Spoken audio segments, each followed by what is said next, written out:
नमस्कार,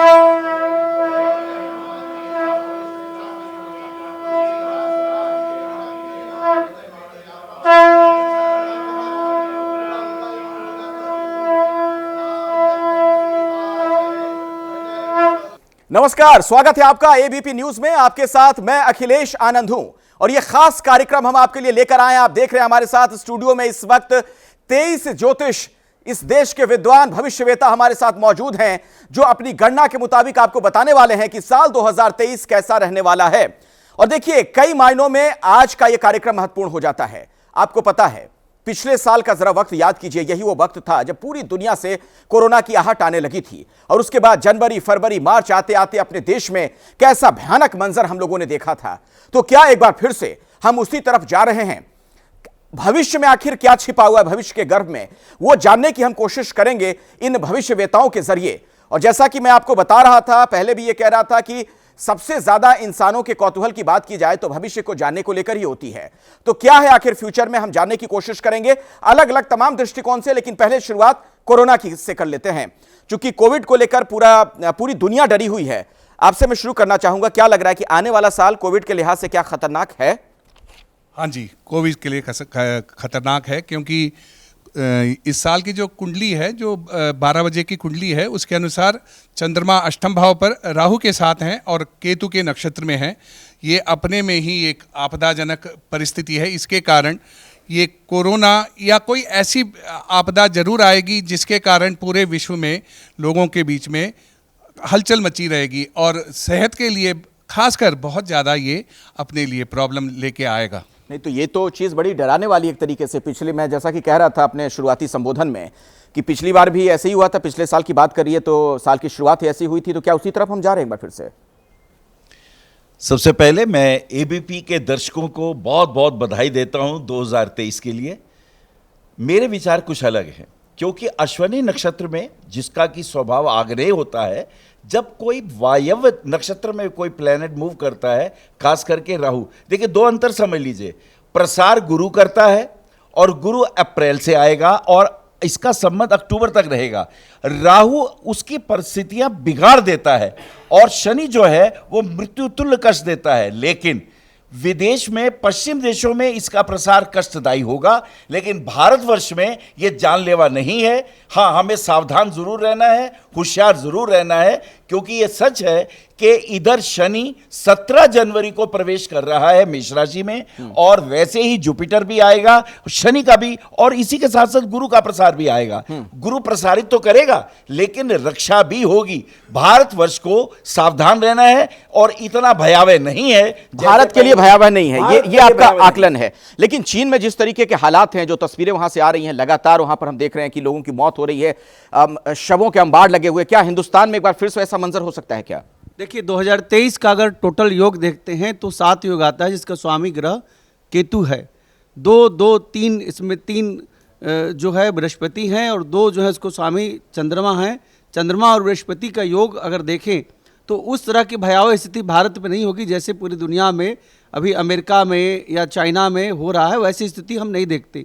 यहाँ भी देखने को मिलेगा कोरोना, लेकिन उस तरह भयावह नहीं होगा। लहर 1 और 2 और 3 की तरह नहीं होगा। आएगा कोरोना, लेकिन बहुत ज़्यादा परेशानी नहीं देगा। टैरो के हिसाब से अगर बात करें तो आपका क्या कहता है आकलन, आपकी गणना क्या कहती है? जी, टैरो के हिसाब से अगर मैं बात करूं तो कोरोना निश्चित ही एंटर करेगा भारत में। ऐसा नहीं है कि कोरोना नहीं आएगा, बिल्कुल आएगा, लेकिन उस तरीके की भयानक स्थिति बनते हुए मुझे नहीं दिखाई देती। फिर भी मैं अगर बात करूं तो अप्रैल तक सावधान रहने की जरूरत है, अप्रैल मई तक। ये क्या आप दिखा रही हैं कार्ड में, क्या है? जी, मैं कार्ड ये दिखा रही हूँ कि मेरे कार्ड मेरी हेल्थ के लिए बता, आपकी विश्व की हेल्थ के लिए बता रहे हैं। तो यही बता रहे हैं कि अप्रैल तक सावधान रहने की जरूरत है। एंटर जरूर करेगा भारत में, सावधानियां रखनी बहुत जरूरी है। अप्रैल तक हम बहुत सावधान रहें। आपकी गणना क्या कहती है इस पर? हाँ, मेरी जो गणना है वो टैरो कार्ड के साथ साथ एक फेंगशुई कैलकुलेशन पर भी बेस्ड है। अगर मैं सिर्फ टैरो कार्ड को ही लेकर चलूँ तो डेफिनेटली 3 ऑफ स्वॉर्ड्स का कार्ड मेरे निकल कर आता है, जो हमें चिंता के विषय तो डेफिनेटली ये बनता है।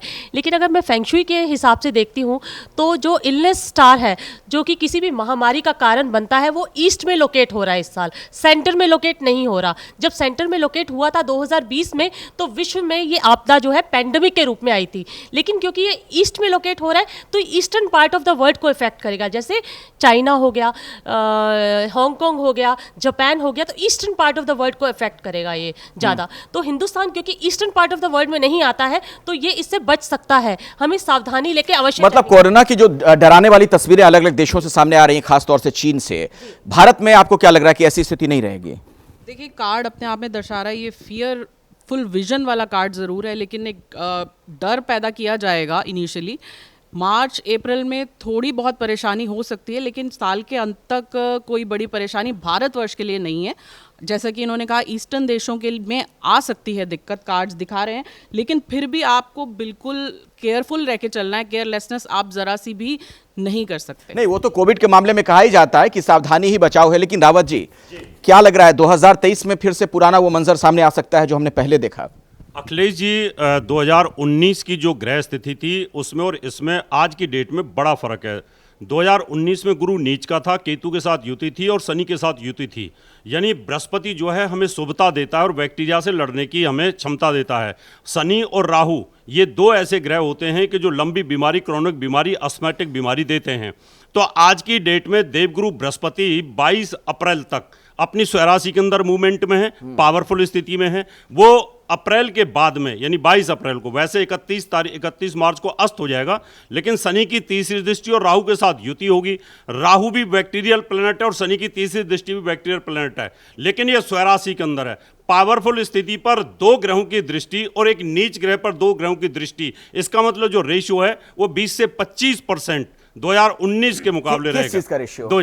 जो कोरोना की जो नुकसान स्पीड पहुंचाने है, का। जहां 100% दिया था, अभी ज्यादा 25% है, इसका रेशियो निकल करके आएगा। अच्छा, आपकी क्या गणना है इस पर? देखिए, ऐसा है कि चैत्र शुक्ल पक्ष प्रतिपदा जो हमारा नूतन संवत्सर शुरू होता है, उसके आधार पे इस वर्ष का जो हमारा जो संवत्सर है, पिंगलाब्दी तुदिर्भीतिर मध्य यस्य वृष्टकः राजनो विक्रमः क्रांता भुजन्ते मेदि वैरिणाम। ये जो संवत्सर है, पिंगल नंबर का संवत्सर, इस संवत्सर की ही अरिष्टता है। और इस साल जो ग्रहण पड़ने हैं, 4 ग्रहण हैं, ये मैं भूमंडल की बात कर रहा हूँ, और 2 उप चंद्र छाया ग्रहण हैं।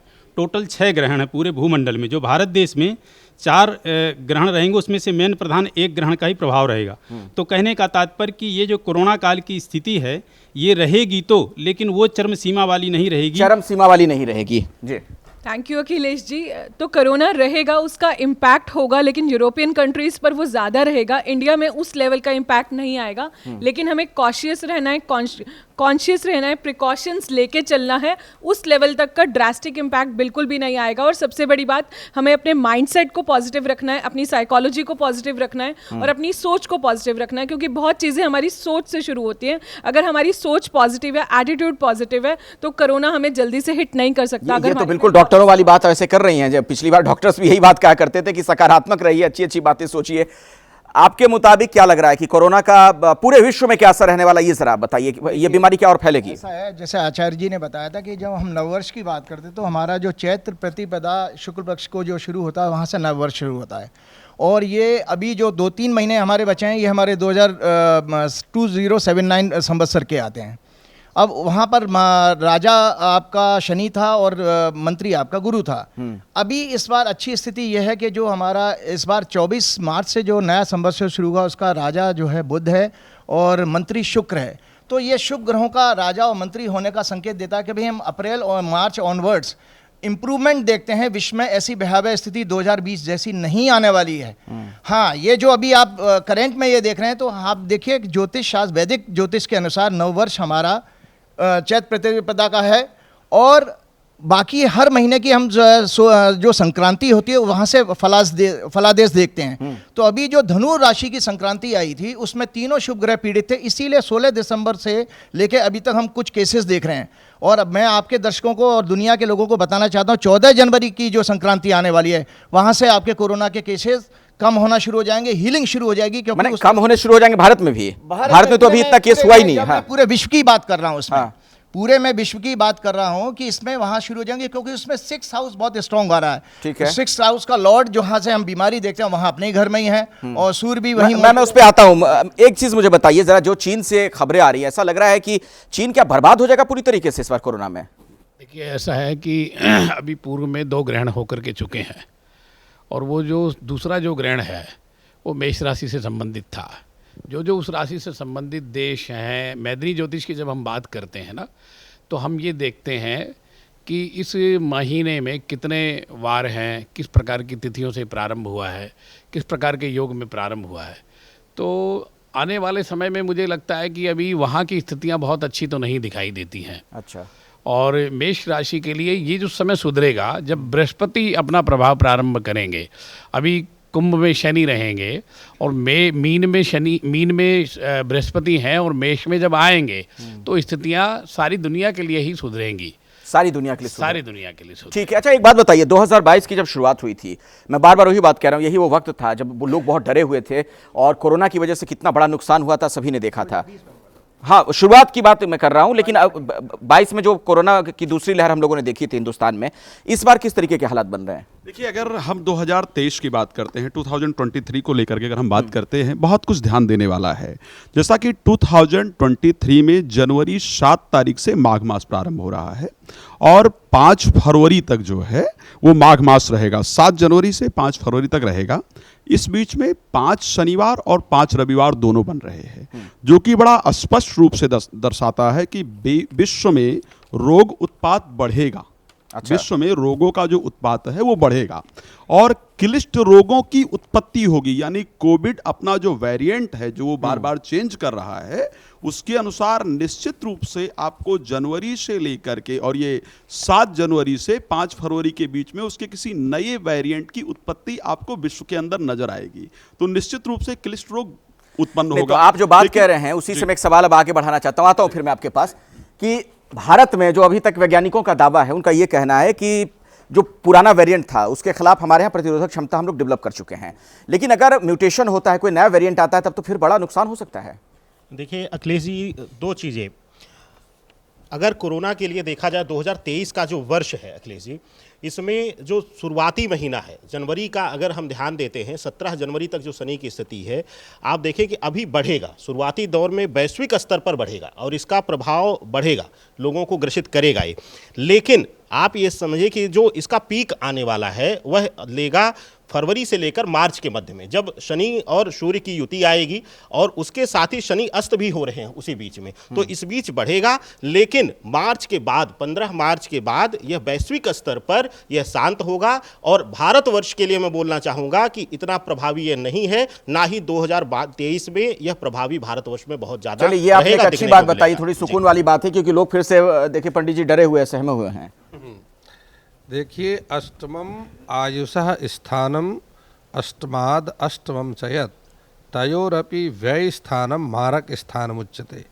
ये लघु पराशरी में ऐसा ऋषि पराशर ने लिखा है कि अष्टम भाव जो है ये मनुष्य की आयु की गणना करता है और षष्ठ भाव जो है वो रोगों की उत्पत्ति की बात कहता है। यह 2023 का जो वर्ष आरंभ हो रहा है, यह कन्या लग्न में आरंभ हो रहा है, वर्ष का प्रवेश हो रहा है और वहाँ से देखिए तो जो उसकी मेष राशि का गोचर बनता है वो अष्टम भाव पर बनता है।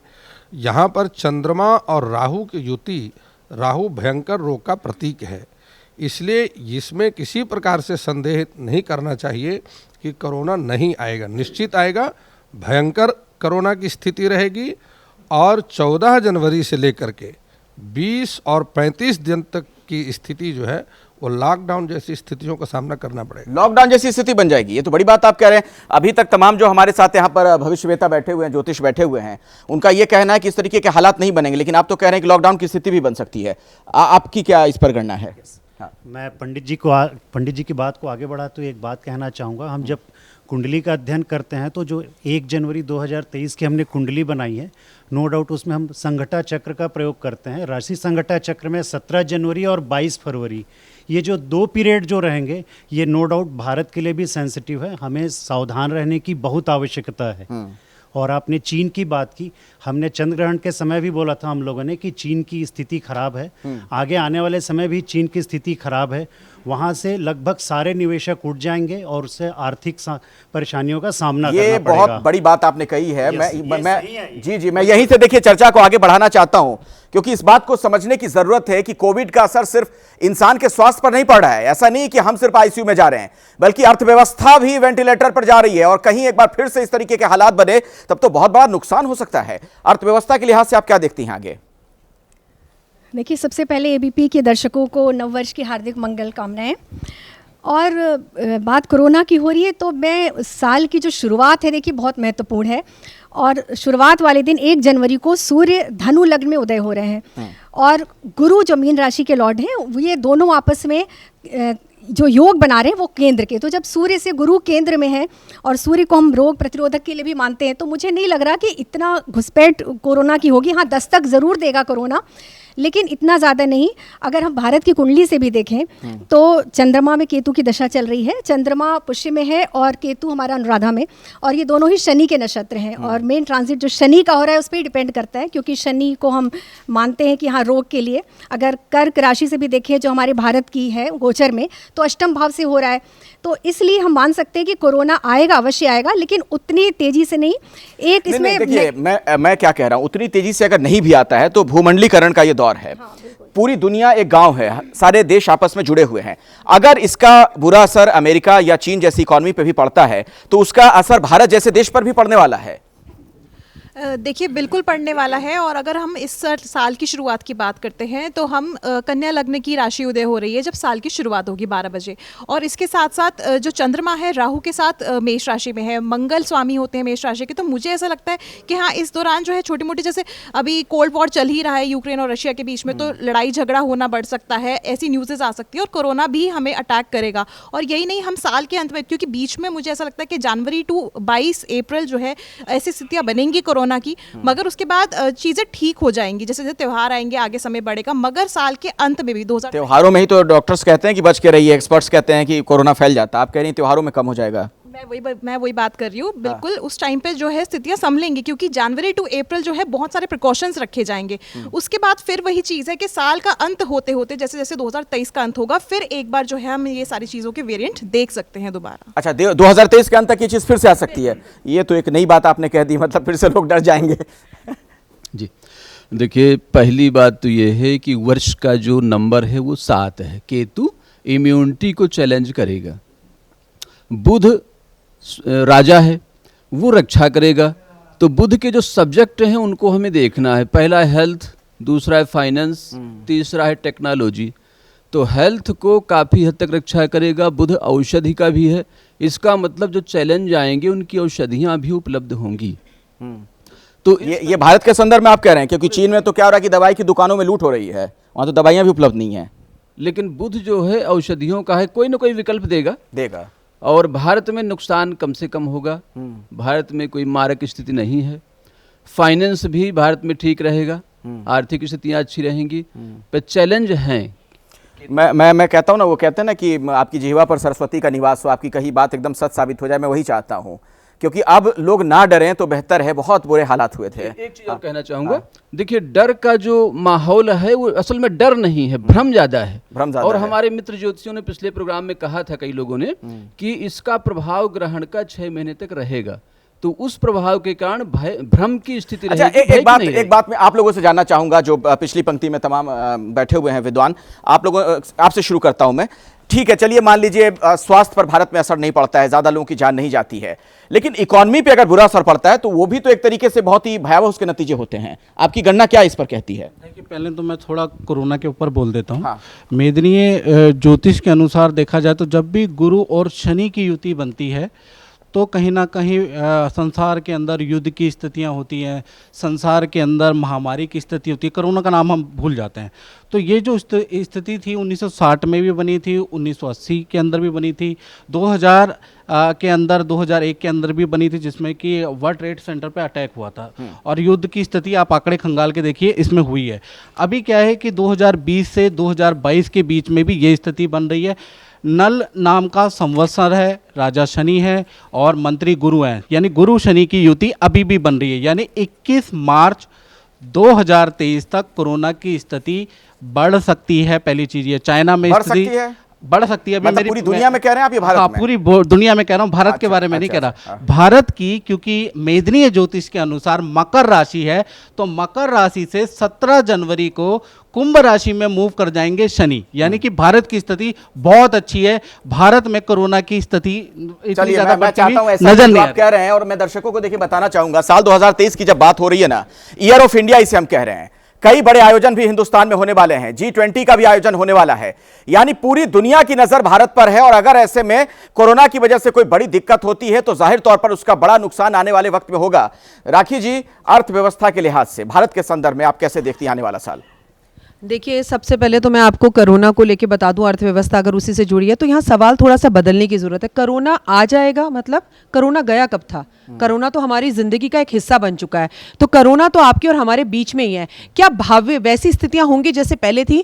तो मैं आपको एक बात बता दूं कि इस वर्ष कोरोना की वैसी स्थितियाँ कभी भी नहीं होंगी कि लॉकडाउन लग जाए। कोरोना आएगा, हम दवाइयाँ लेंगे क्योंकि इंजेक्शन हम ले चुके हैं, प्रिकॉशंस हमें आते हैं, हमें मालूम है कि हमें मास्क लगाना है, सब चीज़ें मालूम है। तो वैसी खतरनाक स्थितियां तो मुझे नहीं दिखती। लेकिन एक स्थिति है, जैसे ही विक्रम संवत बदलने वाला है मार्च में, उस टाइम पर हमें स्किन और दांतों से जुड़ी हुई नई समस्याओं का सामना करना पड़ेगा। और चीन के लिए अभी हालात 17 जनवरी के बाद और भी ज्यादा खराब हैं कोविड को लेकर। और मैं ये बात अमेरिका के लिए भी कहूंगी, कनाडा के लिए भी कहूंगी। लेकिन भारत में कोविड आएगा भी तो मतलब इतना, जितना हमें खांसी जुकाम होता है, जैसे हमें मलेरिया होता है, जैसे हमें डेंगू होता है, वैसे हमें कोविड होगा। उसी से जोड़ के अगला सवाल आपसे पूछ रहा हूं, वही बात फिर से आ रही है कि अगर अमेरिका जैसे देश को, चीन जैसे देश को कोरोना बहुत ज्यादा प्रभावित करता है तो उसका असर आएगा हिंदुस्तान तक। आपकी गणना इस पर क्या कह रही है? देखिए, कोरोना वृद्धा हो चुका है, वृद्ध हो चुका है, इस चीज को देखें। और बुद्ध राजा, नए नए वेरिएंट आ रहे हैं युवा होके एकदम। हाँ, अब क्या है कि जब हम अपने उसमें संवत्सर से चलते हैं, तभी हम पुराने संवत्सर में चल रहे हैं। ब्रह्मा जी ने अश्विनी नक्षत्र मेष लगन में संवत्सर का प्रादुर्भाव किया, लिखा जो 22 मार्च को शुरू होगा। बुध राजा है, शुक्र मंत्री है, दोनों शुभ ग्रह हैं। 17 जनवरी तक धनिष्ठा नक्षत्र में शनि है, एक भय उत्पन्न हुआ है। 31 मार्च से 28 अप्रैल तक गुरुवस्थ रहेंगे। एक कोरोना काल का कुछ समय रहेगा भारत और पूरे विश्व के लिए। और अगस्त में 15 दिन गुरुवस्थ रहेंगे। ये स्थिति बीच में 2 बार कहीं ना कहीं स्थिति सम्मानजनक से है। चाइना की जहाँ तक स्थिति है, चाइना को वर्ष का लगन जब हम लेंगे तो वृश्चिक लगन में उदय हो रहा है 22 तारीख को। लगने षष्टम में है, स्थिर लगन है, मनोबल भारत का बढ़ेगा। चाइना की स्थिति अभी वर्तमान में राहु चंद्रमा के एक साथ 9 वर्ष में होने के कारण कहीं ना कहीं वो पीड़ित है, मानसिक, दैहिक, दैविक, भौतिक तीनों ताप से पीड़ित रहेगा। ठीक है, ताप से पीड़ित। चलिए, आपकी बात मैं समझ गया। अब सवाल यह है मेरा, आगे मैं बढ़ाना चाहता हूं चर्चा को। अगर इस तरीके के हालात बनते हैं, स्वास्थ्य को लेकर इंसान को नुकसान होता है, अर्थव्यवस्था की हालत खराब होती है, और युद्ध के हालात बने ही हुए हैं पहले कई देशों में हम देख रहे हैं, तो क्या उस तरफ भी जा रही है पूरी दुनिया, अशांति की तरफ? जी बिल्कुल। सबसे पहले तो एबीपी के सभी दर्शकों को मैं नए साल की शुभकामनाएं देना चाहूँगी। यहाँ पर मैं बताना चाहूँगी कि अर्थव्यवस्था और कोरोना इस साल एक दूसरे से जुड़े रहेंगे। क्यों जुड़े रहेंगे? क्योंकि जैसा कि अभी कुछ ज्योतिषी गणों ने बताया कि मार्च एंड से ही जो गुरु हैं हमारे अस्त हो रहे हैं। अभी मार्च तक की जो स्थितियां हैं वो काफ़ी अनुकूल रहेंगी, कोरोना को लेकर ऐसे बहुत भयभीत होने की ज़रूरत नहीं है। लेकिन मार्च एंड के बाद जैसे ही गुरु अस्त भी होंगे, 22 अप्रैल से गुरु की जो गोचर होगा वो मेष राशि में राहु के साथ गुरु राहु चांडाल योग बनाएगा। उस समय पर क्योंकि गुरु पीड़ित हो जाएंगे, यहाँ पर चांडाल योग बन जाएगा, तो कोरोना की स्थिति उस समय पर थोड़ी भयभीत होगी। चाहे कोई भी कुछ भी कहे, लेकिन अप्रैल से लेकर अक्टूबर की जो स्थिति है वो कोरोना की थोड़ी सी यहाँ पर क्रिटिकल होगी, क्योंकि यहाँ पर शनि की नीच दृष्टि भी मेष राशि पर रहेगी। और जो शनि है वो लॉन्ग टर्म डिजीज देते हैं, अस्थमैटिक यानी सांस से रिलेटेड प्रॉब्लम्स देते हैं। तो कहीं ना कहीं गुरु और राहु को पीड़ित करेंगे। और उसी ही चलते ही जब आप देखेंगे कि जो धन का कारक होता है हमारी कुंडली में, वो गुरु होता है। जब गुरु पीड़ित होंगे तो अपने आप में कहीं ना कहीं अर्थव्यवस्था पीड़ित होगी। उसको जो नीच दृष्टि शनि देंगे तो जो चीजें हैं वो महंगी होंगी और अर्थव्यवस्था पर इन्हीं महीनों में तो उसी से जुड़ा सवाल जो मैं आपसे पहले पूछ रहा था, आप इसका जवाब दे दीजिए कि क्या आने वाले दिनों में हम ये भी देख सकते हैं कि युद्ध के हालात जो बने थे वो और ज्यादा भयंकर हो सकते हैं दुनिया में? देखिए अखिलेश जी, सबसे पहले तो मैं शुभकामनाएं देता हूं हैप्पी न्यू ईयर की। और हमारा नव वर्ष आएगा 22 मार्च को। तो क्योंकि इस समय हम 2 प्रकार से गणना कर रहे हैं, मैं युद्ध पर भी आऊँगा। अभी हम जो गणना कर रहे हैं, इस साल जो 2023 चलेगा, अभी हमारा जो गणना चल रही है, पिछले वर्ष जो हमारा अभी विक्रम संवत चल रहा है, जिस दिन सारे सौर मंडल की कैबिनेट बदलती है।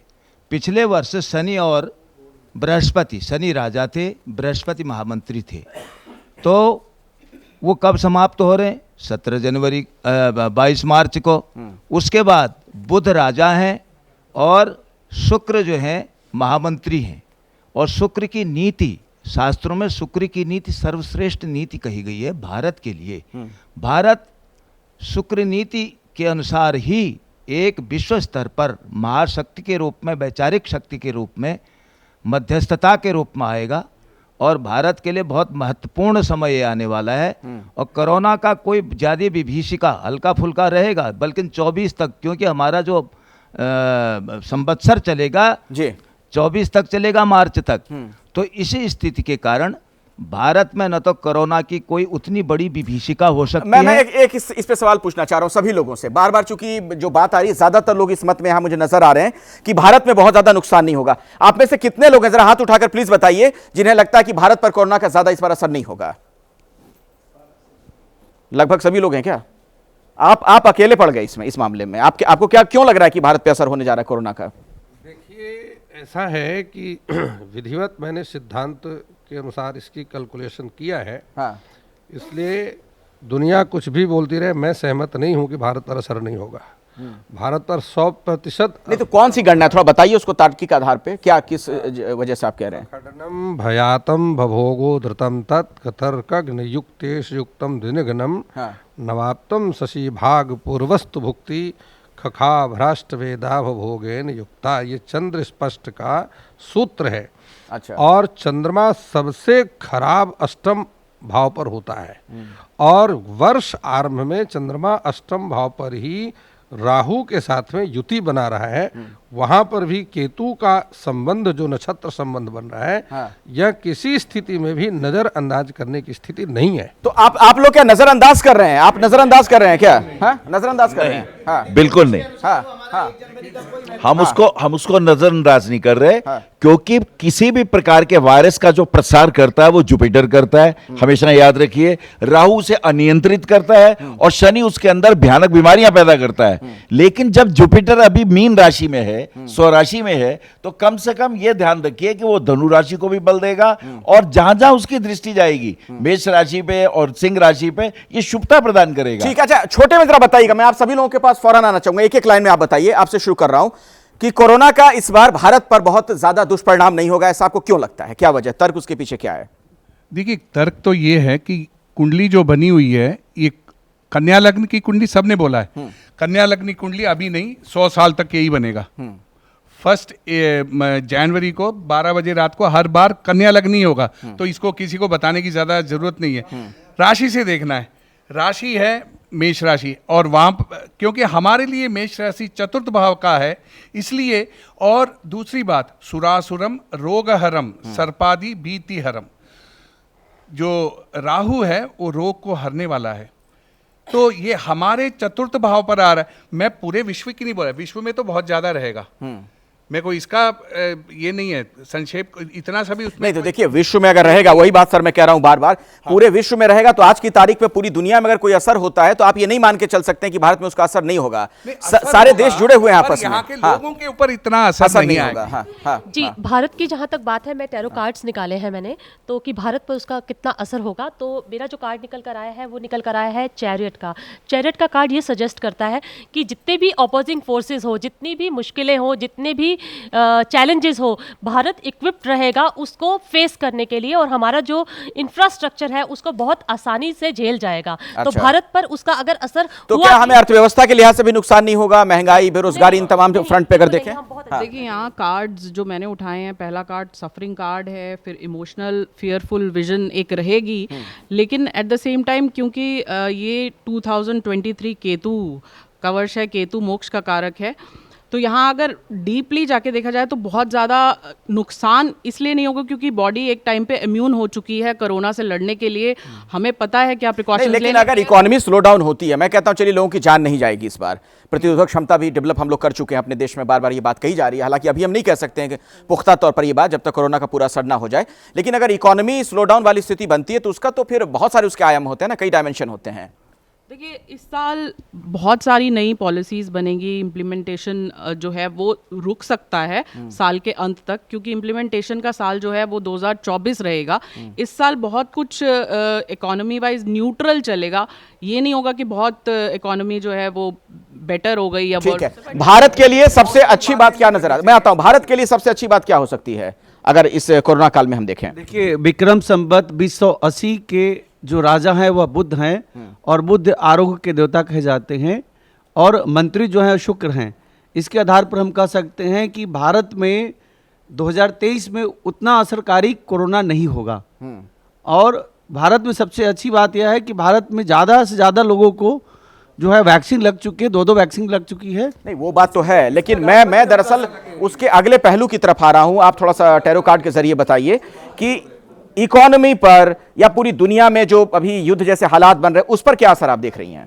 देखिए, अगर मैं ये देखूं कि युद्ध के हालात देखूं तो युद्ध तो मुझे अभी रुकता हुआ नहीं नज़र आता। अच्छा। लेकिन अगर मैं बात करूं हमारी अर्थव्यवस्था की, तो अर्थव्यवस्था निश्चित ही महंगाई बढ़ती हुई मुझे नज़र आती है डेफिनेटली। लेकिन जहां तक बीमारी का सवाल है, कोविड का सवाल है, जो कोविड चल रहा है, कोविड होगा ज़रूर डेफिनेटली, लेकिन भारत में बिजनेस भी बढ़ेगा। इस साल ट्रैवलिंग का बिजनेस भी बढ़ेगा, इस साल धर्म की तरफ भी लोग बहुत ज़्यादा जाएंगे। इस साल एस्ट्रोलॉजी की तरफ लोग बहुत आकर्षित होंगे। 7 नंबर का साल है, जो कि टैरो के हिसाब से मैं बता रही हूँ, तो 7 नंबर के साल में जितने लोग होंगे वो स्पिरिचुअल बहुत होंगे, मेंटली टेंशन में भी बहुत रहेंगे, उनको अपने मानसिक शांति का जरूर ध्यान रखना है। इसीलिए हम बार बार बोल रहे हैं अर्थव्यवस्था में काम बढ़ता हुआ भी मुझे इस साल दिखाई देता है। G20 सम्मेलन भी तो होने जा रहा है, दुनिया भर के राष्ट्राध्यक्ष आएंगे, बिल्कुल, उसके जरिए भी बहुत सारी चीजें बढ़ेंगी। ट्रैवलिंग का बिजनेस भी बढ़ता हुआ मुझे नजर आता है। उसी तरफ आप इशारा कर रही हैं, मुझे लग रहा है G20 सम्मेलन में दुनिया भर के लोग आएंगे भारत में। अब मैं थोड़ा सा ना आगे बढ़ना चाहता हूं कोरोना पे। हाँ, छोटी सी बात अगर कुछ कहना चाह रहा है इसी पर बोल दीजिए। हाँ, देखिए, ऐसा है कि हम इस पर ये तर्क कर रहे हैं कि कोरोना खराब कितना होगा और कितना नहीं होगा। जब बृहस्पति देव हमारे अच्छी स्थिति में है और वो आगे भी उनकी मित्र राशि में ही संचार करेंगे, जो बहुत विस्तार नहीं हो सकता। और रही इकोनॉमी की बात आप कर रहे हैं, तो इकोनॉमी हमारी अच्छी स्थिति में ही है। और आने वाले समय में जब राजा बुद्ध होगा, मंत्री शुक्र होगा, तो वो अन्नों का, रसों का, पेय पदार्थों का, खाद्य पदार्थों का मालिक है। और कोई भी मालिक अपनी जब बहुतायत में पैदा करता है तो उसको सस्ता करता है, महंगा नहीं करता। तो इकोनॉमी खराब होने की स्थिति नहीं आएगी देश में। नहीं, लेकिन सामंती किस्म का मालिक हो तो इकट्ठा कर लेता है, वो नहीं फैलने देता है। सामंती नहीं है, शुक्राचार्य तो नीतिज्ञ हैं। अच्छा। और जो अच्छा नीतिज्ञ हो तो राष्ट्र के जो नेता होंगे, जो हमारे जो अग्रणी हैं, वो लोग अच्छी नीति से काम करेंगे तो सफल रहेगा। ठीक है, एक आखिरी बात, उसके बाद मैं आगे बढ़ूंगा। एक बात आपने कहा था कि आखिर आप लोगों को ऐसा क्यों लगता है कि भारत के लिए खराब नहीं होगा? तो सबसे इंपॉर्टेंट पॉइंट कि भारत की कर्क राशि है, बृहस्पति 9th हाउस में गोचर करके उच्च दृष्टि कर्क राशि को दे रहे हैं, तो रोग बहुत नुकसान कर पाए भारत को वहां चांस नहीं दिखता है। शनि 8th हाउस में 17 जनवरी के बाद आकर के गोचर करेंगे कुंभ राशि में, तो 8th हाउस जो है वो शनि 8th हाउस में दीर्घायु देता है। तो इस कारण से किसी भी प्रकार से मृत्यु की संख्या बढ़े या बहुत दिक्कत हो, ये चांस नहीं दिखते। बृहस्पति प्रोटेक्ट कर रहा है। हाँ, आर्थिक जो आपने बात की, एक और पॉइंट है जो आर्थिक लेकर के बात किया है, वहां भारत के लिए दिक्कत आती दिख रही है। आर्थिक परिस्थिति बीच में कुछ टाइम के लिए, बहुत लंबे समय तो पूरी दुनिया में आएगी ना, अगर अमेरिका जैसी अर्थव्यवस्था प्रभावित होगी, चीन जैसी अर्थव्यवस्था, भारत के पर भी थोड़ा सा अर्थव्यवस्था का असर पड़ने वाला है, क्योंकि शनि 8th हाउस में बैठ करके 2nd हाउस को दृष्टि देंगे, जहां पर पैसा रुकेगा, जहां पर आर्थिक परिस्थितियां थोड़ी देर के लिए आपको परेशान करेंगी। बस अर्थव्यवस्था पर एक छोटा सा सवाल, 1 मिनट, अर्थव्यवस्था पर अगर कोई बोलना चाहते हो तो अर्थव्यवस्था पर एक मिनट में आता हूं। अर्थव्यवस्था पर एक मिनट मेरा सवाल सुन लीजिए। सवाल स्पेसिफिक, चूंकि अब बहुत ज्यादा बातें हो गई हैं तो मुझे लगता है स्पेसिफिक आप जवाब दें। जापान जिसकी बड़ी इकोनॉमी है, या फिर रूस है, या मान लीजिए चीन है, और भी देश हैं, ब्रिटेन है, इन सब देशों में अर्थव्यवस्था के क्या हालात रहने वाले हैं? देखिए, सबसे पहले मैं भारत की अर्थव्यवस्था की बात करूं, मैं सबसे बिल्कुल अलग बात करूंगी आपको। 2023 में अर्थव्यवस्था भारत की महंगाई की चरम सीमा पर होगी। इतनी ज्यादा महंगाई होगी, आंदोलन होंगे, किसान आंदोलन जैसे, लोगों के लिए पैसा कमाना बहुत मुश्किल हो जाएगा। बिल्कुल अध्यात्म की तरफ लोग बढ़ेंगे, लेकिन बीमारियां हो या ना हो, लेकिन महंगाई का सामना, जैसे अभी आपने देखा दूध 2 रुपए बढ़ गया है, अभी तो अभी आया भी नहीं है जनवरी, जैसे ही शनि में कुंभ राशि में जाएगा, हमें एक मिस यूनिवर्स मिल सकती है। फैशन से जुड़ा हुआ कुछ अच्छा हो सकता है, पार्लर्स के लिए कुछ अच्छा हो सकता है, लेकिन अर्थव्यवस्था और महंगाई 2023 में सभी रिकॉर्ड्स तोड़ देगी, सभी रिकॉर्ड। अब मैं अगले सवाल की तरफ जा रहा हूं। कार्यक्रम के आखिरी हिस्से में अब हम लोग पहुंच गए हैं और आप सभी लोगों से सवाल, इस पर जो भी जवाब देना चाहे अपना हाथ उठाइएगा। तमाम राशियों के लिहाज से अगर हम बात करें तो क्या लगता है कि किस राशि के लिए ये साल बहुत बढ़िया रहने वाला है मोटा मोटी तौर पे? ये मकर राशि के लिए और मेष राशि के लिए थोड़ा सा ग्रहण जो पड़ेंगे उस समय को छोड़ के, और मिथुन राशि के लिए अच्छा रहने वाला है। इस पे कोई और जोड़? हाँ जी जी। ये साल 2023 मेष राशि, मिथुन राशि और आपकी कन्या राशि, तुला राशि और धनु राशि, इन राशियों के लिए विशिष्ट रहेगा, सर्वोत्तम रहेगा। धनु राशि, मिथुन राशि और साथ में आपकी मेष राशि। ठीक है, किस राशि के लोगों को सावधान रहने की आवश्यकता है? ये बता दो। सबसे बड़ी बात बताता हूँ कि कुंभ राशि के लिए भी वर्ष बहुत बढ़िया रहेगा और तुला राशि के लिए भी बहुत बढ़िया रहेगा। और तुला राशि का जो संघर्ष था वो समाप्त हो गया और धनु राशि का संघर्ष भी समाप्त हो गया। सबसे हानिकारक जो समय आरंभ हो रहा है वो मीन राशि का आरंभ हो रहा है और उसके साथ ही मेष राशि का समय भी बहुत उत्तम नहीं रहेगा, मध्यम रहेगा। मध्यम रहेगा। यहाँ आप क्या कह रहे हैं इस पे? देखिए, ऐसा है कि 17 जनवरी 2023 में शनि कुंभ में जा रहा है, तो कर्क राशि वाले, वृश्चिक राशि वाले, मकर, कुंभ, मीन राशि वाले थोड़ा स्वास्थ्य पे अपनी सावधानी रखें और माता पिता के सेहत पे ध्यान रखें। यहाँ पर मानसिक तनाव रहेगा, आर्थिक रूप से अच्छा साल रहेगा। ठीक है जी।